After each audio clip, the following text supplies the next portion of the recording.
afternoon, everybody, and welcome to this webinar relating to the administration strategy for Gloucestershire Pension Fund. Today, we've got an agenda covering 6 main areas. So the first part, we'll just go through an introduction, which I'll cover some of the housekeeping and how you can interact or raise things through chat in a moment. Our overall strategy, so what we're trying to do in terms of the wider administration piece. A brief overview of employer targets before moving on to fund targets, employer escalation, and then summaries and questions. So without further ado, to introduction. So I'm Andy Cunningham, I'm the Pensions Administration Manager. So I'm the one, I'll be taking us through all the slides today. We also have Will and Pella, who you'll be able to see at the moment, but they'll take their cameras off shortly. They're here to provide host and support, so they will be dealing with chat, which I'll come on to a second. So if you do have issues with anything, you can put those into the chat. Small bits of housekeeping. So we are recording the session. However, you won't be visible. It's just recording the slides. It's recording me talking. We will later share the slides on a sort of closed YouTube channel. If you're having any issues seeing the slides, I would probably suggest just make sure you're using an up-to-date version of Teams, or you're accessing via a browser, and you hopefully shouldn't have any issues. But if you do have issues, as I said, just put those into the chat. Similarly, as I said, similarly with any other technical issues, if you put them into the chat, and as I mentioned a moment ago, we will take questions at the end. So a bit of background on the administration strategy in total. So the administration strategy, it's a regulatory document, and under the LGPS regulations, we're given the provision to complete and produce a administration strategy, which has to outline certain matters. At the moment, that's an optional area for the pension fund to produce a strategy. In future, we expect that will be a mandatory requirement, but at the moment it is optional, but most LGPS funds produce one. This strategy replaces our current strategy, which has become a little bit out of date, and also as we've taken on new staff and changes of staff, etc., we're looking to move forward in a slightly different direction to how we approached things in the past. And that's why we're doing this consultation, is because it's outlining that new sort of direction of how we're administering the fund. We have taken it to our committee, so they've approved it in principle, but we both required to, and we want to engage with employers. So this is open to consultation, and depending on the feedback, we can go back to committee again if we feel that as a result of the feedback, it's worth changing anything. So in terms of some of the key points from the overall strategy. So one of the key things that we're looking to do with the fund is to roll out a system which is called iConnect, which you may have heard of, probably more likely to have heard of if you have any dealings with other pension funds. So iConnect is an employer portal. The purpose of iConnect is to allow monthly returns to be submitted to the pension fund, which then automatically link up with our system. Some of the advantages of doing that is it allows all sorts of automatic processes. So off the basis of that set of monthly data, it compares it against the data that we have on the system and looks for differences. So if there's new people on there, it works on the basis that that person is a new member of the pension scheme, and it automatically sets up a record on our system. Also, if there's changes of hours or changes of address, other sorts of changes like that, it will just make those changes on the system for us, all off the back of that. Therefore, replacing the need to have separate forms for each of those activities. For a leaver, it's semi-automatic, so it will put in the leaving date and various bits of other information, but there's sometimes other bits that we still will need from you outside of iConnect. Also, importantly, it updates the care pay for that month, which brings me on to the next point, is that because once we have an employer on iConnect, as we're building up the amount of data we have and reconciling everything each month, it significantly reduces down what we actually need at the end of year, because we've been building up all of that data 1 month at a time instead. So some of the benefits of iConnect is that it allows us to have improved and more timely data. Um, Having more timely data means that things tend to get less complicated. Enables us to provide a better service to member and enables us to spot issues quickly. Also, it's a secure data transfer, so it reduces down the amount of information which needs to be sent over email because instead it's got a log into a system and that's how the data is submitted to us. In terms of where we are with iConnect at the moment, so we bought iConnect already from our systems provider. We are currently getting its configuration set up at the moment, and then we'll have some training and some testing, which should take place over the next few weeks to a month. And then at that point, we will start contacting employers about onboarding them onto iConnect. Onboarding will take us some time because we need to take on one employer at a time and we need to make sure what they're submitting to us is accurate. There's two different ways which iConnect can receive data. One is either by having the data manually filled in for the first month and then it rolls forward the data and you just make amendments to it. So that's mainly suitable for small employers. So it's recommended up to 50, but it sort of depends. It's something we can have a discussion with employers about, but there's that approach. So it doesn't involve any reporting off a payroll system because it's using a manual approach and then rolling forward. For larger employers, the alternative approach is to have a report written into your payroll system, which takes off all the data in the required format. There is quite a lot of data in there, so sometimes that process can take a little while to try and make sure that report comes in the correct format. We also need to do various bits of data cleansing because the employer's records need to tie up with our own before we can actually put iConnect in place. So that's one of the key initiatives about how our administration will change. One of the other ones, which is to do with Engage. So Engage is a member portal with self-service facilities. We've been, as you're hopefully already aware, we've been inviting all active members to Engage. Most members would have received a letter so far. If they haven't, they should receive it within the next week. We've already got close to 20% of active members signed up, and we hope that will go beyond 30 shortly. Some of the advantages of this and the reason why it's important to you, I'll come into a second, but from the members' point of view, it allows them to have instant access, allows to see estimates and figures. They can upload documents and we can upload documents to them in a safe and secure way. And it also links in very well with iConnect because as iConnect figures updates care monthly, those are then visible and engaged straight away. So members can see more up-to-date figures rather than waiting for just to see the change once a year. They can look at it at any point in time. So the more up-to-date is more up-to-date if the employer is on iConnect.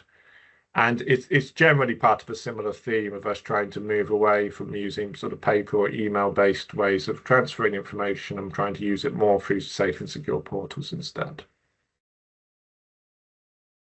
Some other areas of work which we're doing, which is things which in particular Will and Pella introduced earlier, be working on, is we were aware that our website is a little bit out of date and doesn't have as much information as we would like onto it. What we're doing is we're creating a brand new website, which will have its own URL, so it'll no longer be part of the County Council's website. So we're in the process of getting that built at the moment. We'll also look at revising our forms and processes, trying to make sure that they're clearer. We will start delivering more regular communications to employers, including webinars such as this and providing online support. Introduce training sessions. Some of those may be in person, probably the majority will be online, supplying dedicated contacts and also doing more regular data checks, which goes with some of the other things that we're doing, like, for example, with iConnect. In terms of members, we're also producing a new website. There'll be two areas to it, a members area and employer area, but members will also receive a new website with enhanced information on it. And we will update a lot of the literature. A lot of it's in guides at the moment, and what we want to do is embed that in web pages and plus make other aspects of it a bit more interactive and user-friendly than it is at the moment. We're aware pensions is a complicated matter, and that so we feel there's an obligation on us to try and make it as user-friendly, as helpful as possible. We will also run webinars for members, because we with webinars we have the advantage of being able to do short to the point topics, and access a large number of members without any need for them to travel and book and things along those lines. We're also going to start receiving customer feedback. This also applies to employers as well, by sending out surveys and make sure we understand how members are, we're aware what members think of our service, and then try and use that as opportunities to make things better. So those, first of all, is probably like our main overall arching bits of the strategy, how we'd work. There's also in the appendix of the administration strategy, there's some particular specifics of some of the things which we need to do to make sure that everything runs smoothly. The first bit of this is to do with employer targets. There are some changes here, but we've left a lot of this much the same as it's currently the case. So with some of the employer targets, one of the things which will be brought in is that once your employer is onboarded onto iConnect, there'll be a requirement to submit the iConnect return by a certain point in time. For simplicity, we're going to use the same date which already exists for paying contributions, so the 19th of the following month, which it relates to. So for example, for June's return, so for June's data, we'd expect it on the 19th of July. Some of the other key bits are the same. There's much more detail on the strategy itself, but I haven't put them all onto the slide. So we still need retirement action forms to be sent to members before the date of leaving. Leave and retirement forms need to come to the funds no later than 5 days after retirement in the case of a retirement. And starters and changes in leavers, which are mainly relevant if you're not on iConnect, needs to be received within 5 weeks. And then there's a similar target to the leaver form. Some of those processes will change over time, but we will change them gradually, and some of them we're trying to avoid making too many changes at once, or making a change and then making another change when iConnect come in place. But we will looking at all those processes. But those are the original targets. As I said, the main one which is different is that requirement to submit an iConnect return once your employer is onboarded. In terms of some of the fund targets, these are split into a few different areas. Firstly, before we get onto the targets themselves, we split things into 3 different priority areas. So we have a high priority, medium, and low priority. What we define as high priority is where there's a process where it's going to result in a payment paid directly to the member. So that is things such as retirements, paying a refund of benefits, or paying death benefits out. We consider that to be the most important thing that we do, because people can be relying on that money. So we're typically trying to do that sort of area of work the quickest that we can. And other areas, obviously, where there's key statutory deadlines, where that doesn't relate to one of those areas, but there is a statutory deadline. Obviously, that's a high priority for us to meet it. And then queries which relate to any of the above. We have medium priority tasks which relate to things where we do need to make some type of payment, but doesn't resolve a payment to the member, but maybe it results in a payment to another pension fund. But there is still work which we need to do to support and update that member's record, as well as all other queries. And then low priorities are sort of all other sort of work we need to do to make the fund work effectively. And also in some cases where the member is able to self-serve, but they're choosing to do something by a different route. In terms of the targets themselves, these are the main targets that we have in place, and the timeframes along the right-hand side. We report our performance against these to our local pension board and to our pensions committee. The one which we've added on this is to do with dependents pension, because that meets the definition of being a high priority level task, because we're paying out benefits to a spouse if one exists at the point of death of the member. So we've added that one in there. We do keep all of those target dates under review. We've set them at a level which we feel is achievable for us right now. Over time, we will review these and try and bring them down. And obviously, in all cases where it's a high priority, we try and do them as quickly as possible. So this is almost a maximum time frame which we're working to, but we typically try and do them quicker. So moving on. So one of the key things about how we run the fund is that we work in partnership with employers and with members. We sort of need every aspect of the fund to be working really well, for everything to work really well in a sort of integrated way.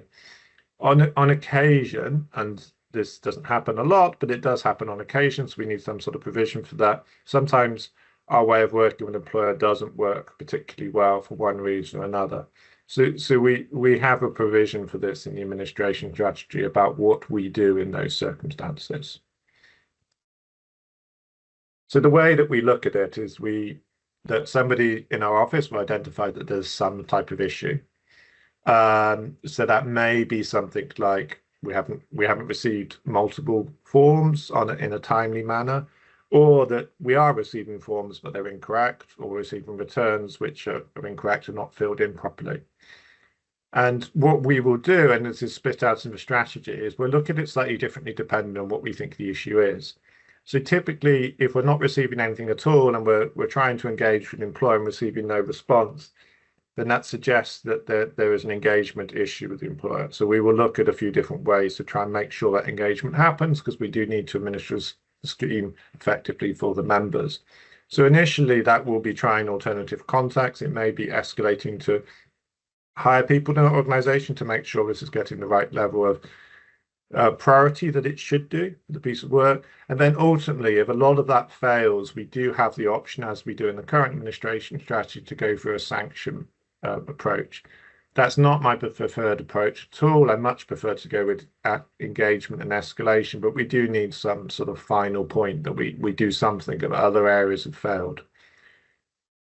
When we are trying to work with an employer, if the information we're receiving is wrong, that probably suggests more that there's a training issue there. So our approach would be different to that. Our approach at that point in time would be to work with the employer's contacts and work with training and support and go along those lines instead. So it's a bit of a different approach to if we're just not getting any level of engagement whatsoever. We've set out in the strategy almost different approaches that we would use these things, but we look at each case based on its own merits. The one thing which we have taken away, we've taken away the kind of automatic charging for when work was late, which we were doing in the past, because it was kind of administratively complicated for us to do that. I don't feel it was necessarily the best approach, which is why we've changed it to the sort of approach that we're outlining here, where we're more looking at the situation as a whole.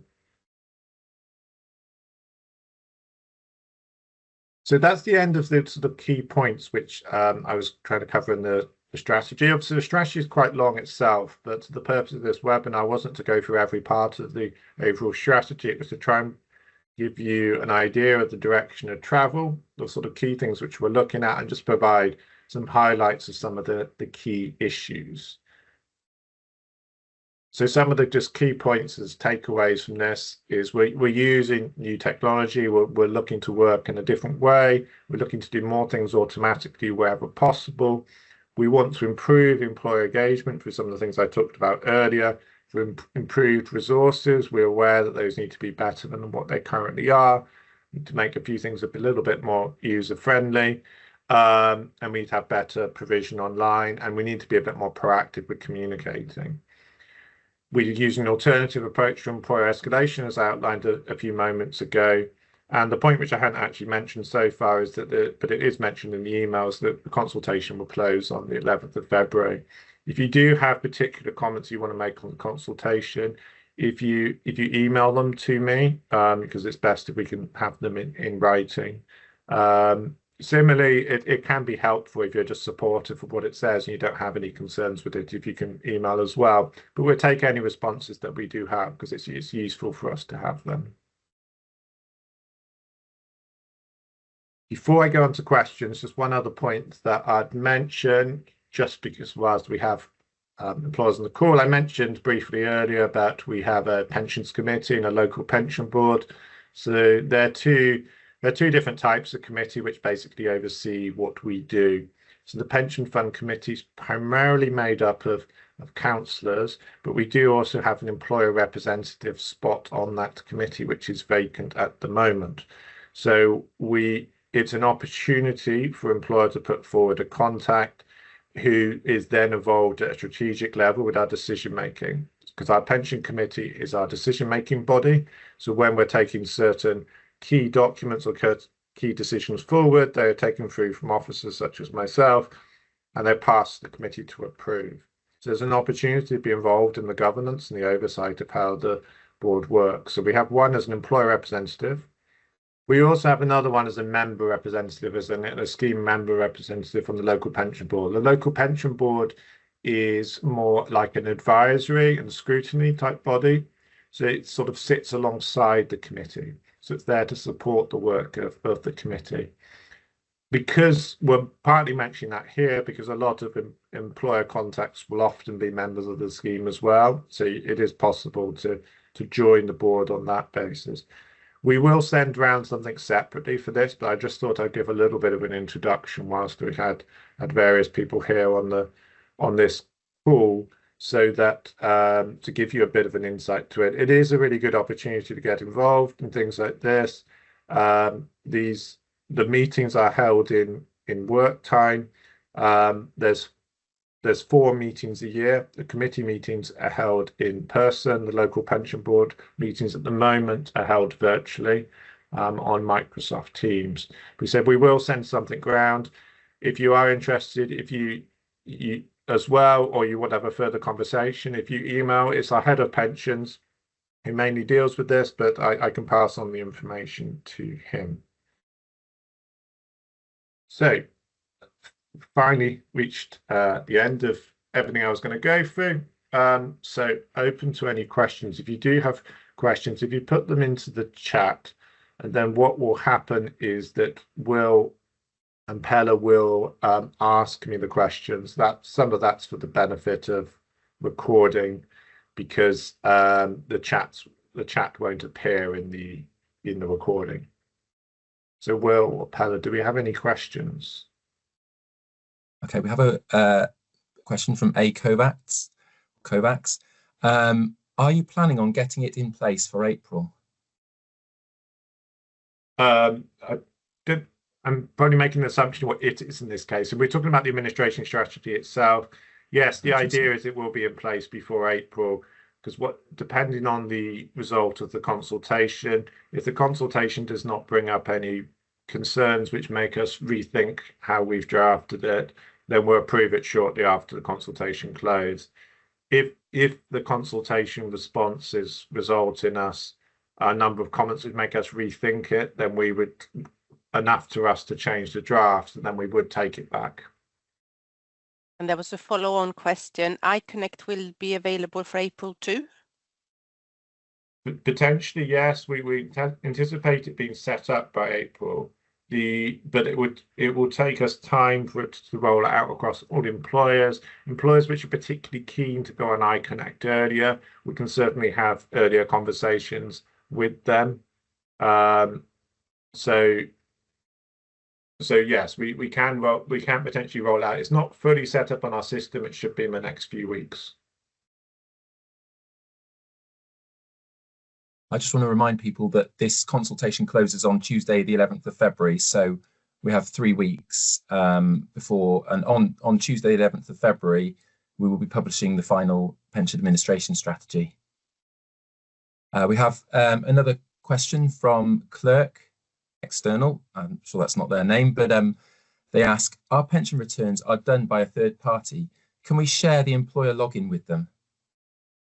Yes, it's probably best that if the iConnect returns are filled in by whoever does your payroll, if you don't do it internally, because the payroll administrator will be the one which has all the information that we need. So we will set up accounts in part of onboarding an employer onto iConnect. We will set up accounts so we can have that discussion with you at that point in time. I think the point that I would always stress is that whilst I would certainly recommend that your payroll administrator, if they're a third party, fills in your iConnect return for you, the responsibility always sits with the employer. because it's the employer who's the one who's responsible for giving us the information. So whilst we will speak with outside payroll providers, we don't have any sort of hold on them, if you like, for lack of a better term. So the responsibility sits with the employer. But yes, absolutely, we can set up external payroll providers to give you the iConnect login and provide us with the data. Sarah Clark asked, we would be interested in going on early. How do we go about this? If you contact me initially, we were going to send out something afterward, just asking for interest. But if you contact me, you should have. I believe you got my email address on the slides. If not, it's just andy.cunningham@gloucestershire.gov.uk. Can I just add something quickly? We do before you go on iConnect, to make sure that all your data is up to date for your members. Check so you haven't got any outstanding queries that we might have sent to you, so we know for sure that everything's up to date on the system. Yeah, just to pick up on that point, I mean, broadly speaking, there's a few things which we need to do in preparation with you to get you ready for iConnect. One is that we need to make sure that we've got all our records aligned for all members that you have as members of the pension scheme. They need to tie up with our records, and we need to have payroll numbers for each of them as well. The payroll number bit's quite important so that iConnect knows which data to map to which record. So we need to do that. So if we have issues with, we've got 2 records and you've got 1, or vice versa, things like that, those need to be resolved before we can put you onto iConnect. So that there's an element there where we have to do the data cleansing bit of it. So that's almost one stage of it. The other stage of it is making sure that you're able to provide data to us in the required formats. If that's easier if you're a smaller employer, because you can do some of it manually. If you're a large employer, you do need to be able to get a report in the right format to be able to send it to us, because iConnect needs it in exactly the right columns with the right data in each bit of it, because it's doing it in an automatic way, so that there isn't too much flexibility with that aspect of it. Christine Donovan says, all looks very positive. Thank you for the webinar. One thing I'd like to say actually is we are producing a quarterly newsletter at the moment, and that will be sent to you very shortly, hopefully at some point this month. And also we do now have a Gloucestershire Pension Fund LinkedIn presence. So if you're on LinkedIn, we're generally publishing sort of fund news, industry news, things like that. So if you're on LinkedIn, have a little look, maybe follow us. Just came on in one more. Is the payroll number going to be the key identifier for the members in the future rather than the NI number? We will use both, but the payroll, because the reason for that is that's across 2 different employers, 2 completely different people, they might have the same payroll number. Like if you just use numbers like 1, 2, 3, 4, 5, they might well match. So we will use both. It's mainly important for staff where they have multiple jobs with that employer, so that we've got a clear way of identifying which one is which.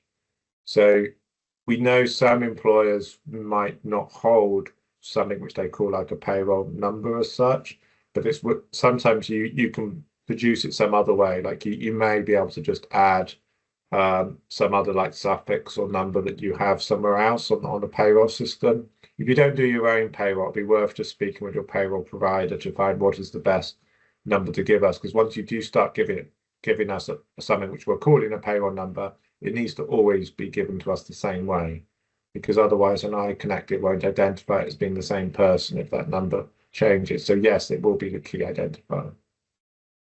Okay, I think I'm going to pull it to close now. So thank you very much, everybody, for attending.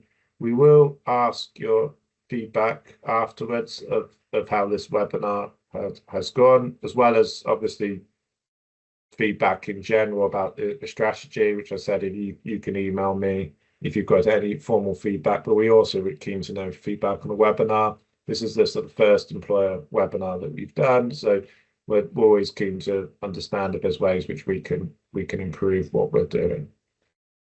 So thank you very much, and I wish you all a good day. Okay, bye. you.